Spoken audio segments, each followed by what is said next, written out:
Hi, this is Mark Wade at CenterCityCondos.com, Berkshire Hathaway Fox and Roach Realtors. And this podcast, I'd like to talk to you about the Barclay condominiums at 237-47 South 18th Street. Okay, so this is an interesting building because it sits on the southeast corner of Rittenhouse Square. It's magnificent looking building from the outside.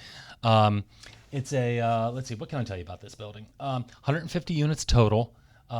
Size ranges from 728 square feet up to 325 square feet. If I go back in the MLS and I look at some of the properties that have sold at the Barclay, each one is bigger and more expensive than the next in terms of sales.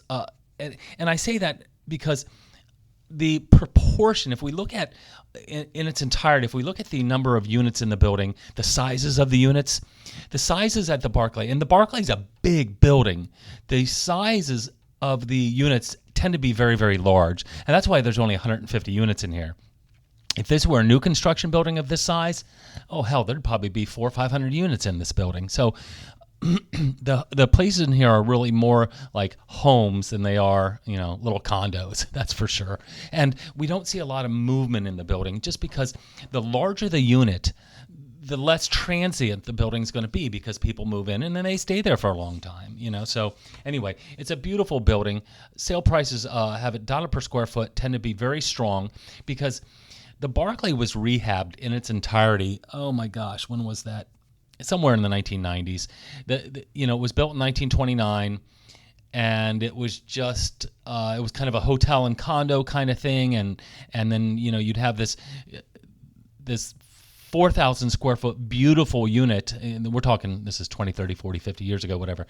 You'd have this beautiful 4,000 square foot unit, let's say, on the 18th floor, and next door you'd have a little 300 square foot studio that was rented out on a daily basis. So the building had fallen into really some disrepair and neglect over time. There were a lot of elements in this building that had to be redone, and a realtor here in town by the name of Alan redid it and really did it magnificently. I mean, it's really a phenomenal building, and it was a head-to-toe total rehab. It's not like somebody went in and then put in new granite and stainless and said, hey, look at my rehab building. Oh, no.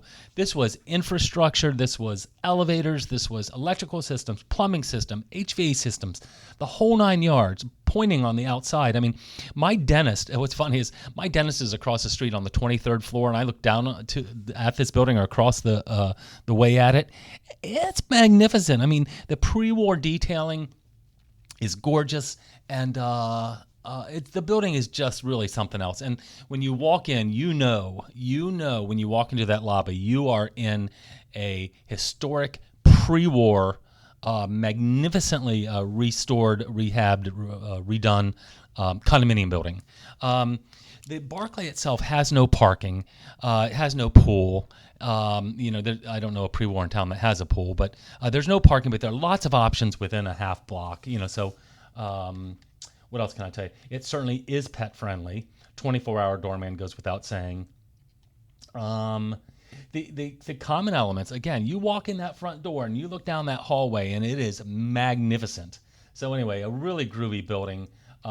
Very exclusive, not a lot of turnover, without a doubt pre-war. A lot of the, if there's one thing that may have remained in the building, it would have been some of the flooring or the detailing, the moldings, the plaster moldings in some of the units. It's not uncommon to walk into one of these units and find beautiful oak herringbone floors from 1929 because in 1929, you either had herringbone styled floors or you had parquet, 12-inch by 12, not the parquet you see in these, like you pull off the shelf at Home Depot.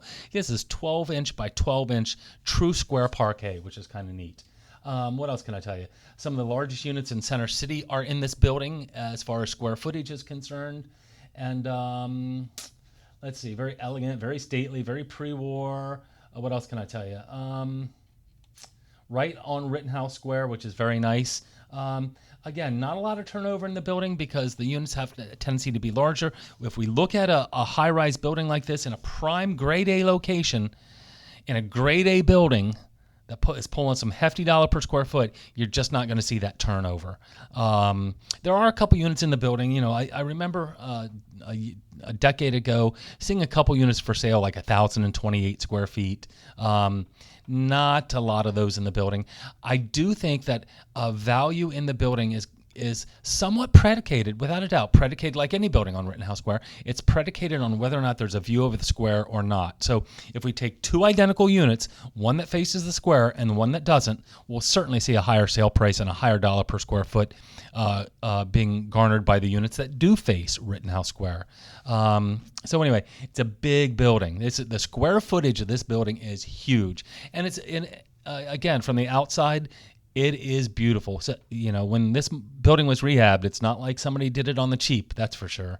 So buy them if you can find them, because there's not a lot of inventory at the Barclay, generally speaking, and the sale prices are high, and rightfully so. So this is Mark Wade, CenterCityCondos.com at Berkshire Hathaway, Fox & Rich Realtors. If you're looking for a pre-war on Rittenhouse Square, you're going to want to consider the Barclay because it's absolutely one of our finest buildings in town. So there you go. This is Mark Wade, CenterCityCondos.com. Questions, comments, or concerns, you pick up that telephone, you push the buttons on the front of it, 215-521-1523. Thank you.